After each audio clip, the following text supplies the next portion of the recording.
Ce matin, je me suis fait une réflexion et je me suis dit, faut vraiment que j'arrête de communiquer avec les gens sur les réseaux sociaux. Il y aura toujours quelqu'un pour donner son avis sur un sujet, et moi j'en fais partie. Il y aura toujours quelqu'un pour donner son avis sur ton avis, et le corollaire derrière, te faire un procès d'intention, etc. Ça a tendance à me fatiguer. Là, je me suis fait envoyer chier là, par quelqu'un parce que j'avais donné mon avis sur le film Un petit truc en plus. Ce qui s'est passé, c'est que moi l'autre jour, je vois qu'est sorti en VOD le film Un petit truc en plus. Alors je me suis dit, bah chouette, je vais faire une petite soirée cinéma parce que j'en ai entendu que du bien. Et donc je l'ai regardé et le retour que je peux en faire, c'est que c'est un feel-good movie.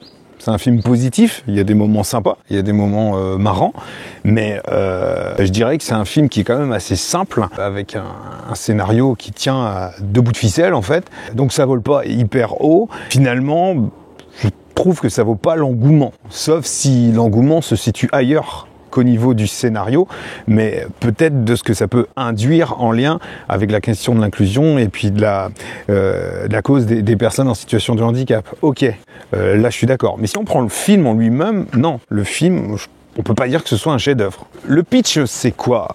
C'est assez simple, c'est deux braqueurs de bijouterie qui essayent d'échapper à la police et qui se retrouvent dans un car qui emmène un groupe de jeunes adultes handicapés dans un séjour de vacances. Et donc il y a un quiproquo puisque le personnage incarné par Artus est confondu avec une personne qui est en retard, qui est censée arriver. Et donc du coup, tout le monde pense que c'est lui. Et lui, il joue le jeu. Tout le film, en fait, c'est un peu ce séjour qui résonne à la fois comme une planque pour ces deux braqueurs, mais également comme quelque chose d'assez initiatique, où finalement des liens secrets, ils commencent à prendre conscience aussi, peut-être de certaines de leurs représentations et de leurs préjugés à l'égard des personnes en situation de handicap. Et puis finalement, tout finit bien, tout le monde est content. Voilà, je vais pas spoiler, évidemment, si vous avez envie de le voir. Si vous le regardez, vous ferez votre avis.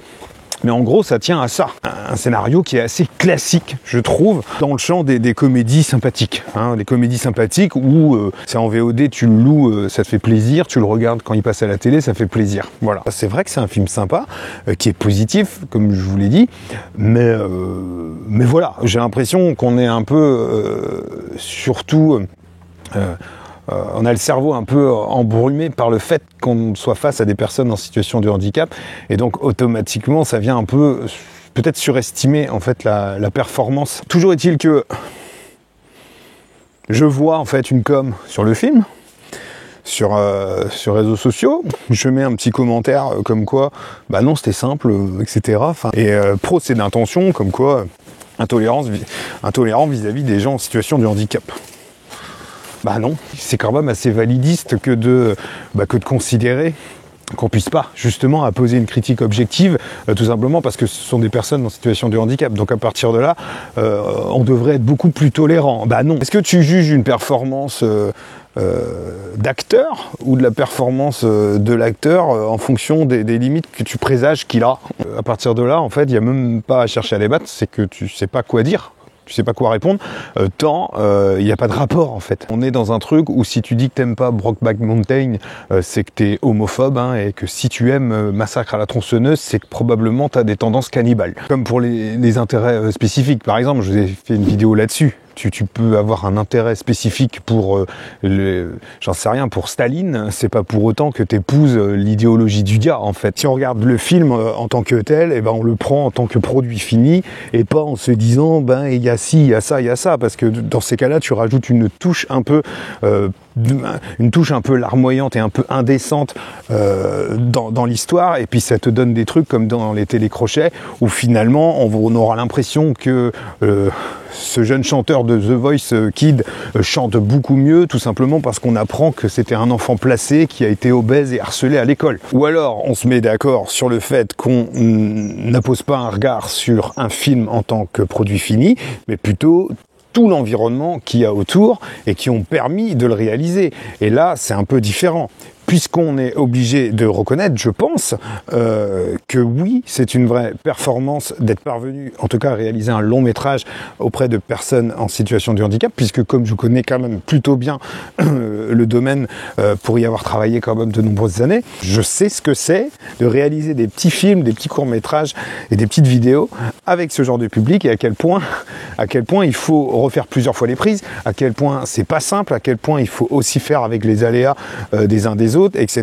Après, si je regarde de mon point de vue d'éduc, puisque le film est dédié justement aux personnes qui ont un petit truc en plus et à ceux qui les accompagnent. Donc, vu que j'en ai fait partie jusqu'à il y a pas longtemps, je trouve que globalement c'est assez réaliste, parce que des scènes comme ça où ça gueule de partout, où ça déconne aussi, où finalement on peut s'autoriser en tant que professionnel à se foutre un peu de la gueule des mecs, et puis les mecs ils se foutent un peu de notre gueule, enfin tout ça, tout ce qu'on voit finalement dans le film, je trouve que c'est assez réaliste.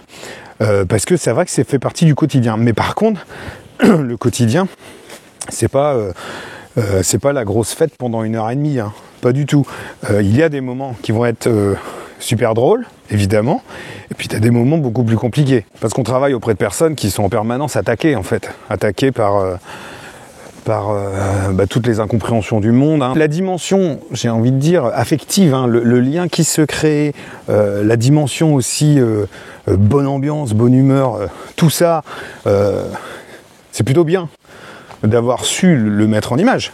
Par contre, la dimension compliquée, les crises, les moments de tension, de colère, les moments aussi où en tant que professionnel, on va être un peu désespéré, fatigué, où on va être énervé aussi, où on sera pas tout le temps juste. Et en parallèle, tous les temps, un peu de remise en question aussi, qu'il va y avoir derrière. Tout ça, ça manque un peu, je trouve. Et ça aurait gagné. Le film, il dure 1h30. Tu rajoutes une petite... tu rajoutes 25 minutes de film, et tu peux rajouter une dimension un peu plus dramatique, je trouve, pour le coup, pour que ce soit beaucoup plus raccord, je pense, avec la réalité, tout simplement. Bon, bref, c'était mon petit commentaire. Je sais pas si vous avez vu ce film d'ailleurs. Regardez-le, si vous avez l'occasion. Vous ferez votre avis, c'est un film sympa. Il y a des moments qui sont rigolos. Mais moi, je trouve que ça casse pas des briques. En tout cas, pas au point d'en faire des caisses derrière. Toujours est-il que ça me gave, en fait. Ça me gave ce genre de composer en permanence avec ça. Et j'en suis à me dire, mais faut que j'arrête vraiment, hein. Mais là je vois, hein, de plus en plus, je me tâte à écrire, et puis et finalement je rétro-pédale un peu. Je devrais vraiment le faire tout le temps, et puis couper complètement en fait ces histoires-là de commentaires, parce que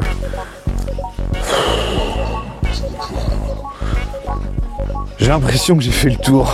J'en sais rien. Puis j'ai envie de vous souhaiter une bonne journée, un bon dimanche, hein, c'est dimanche. Vous avez vu, ici il fait beau, c'est hyper agréable. Je repasserai probablement plus tard, je sais pas quand, et je sais pas non plus pour parler de quoi.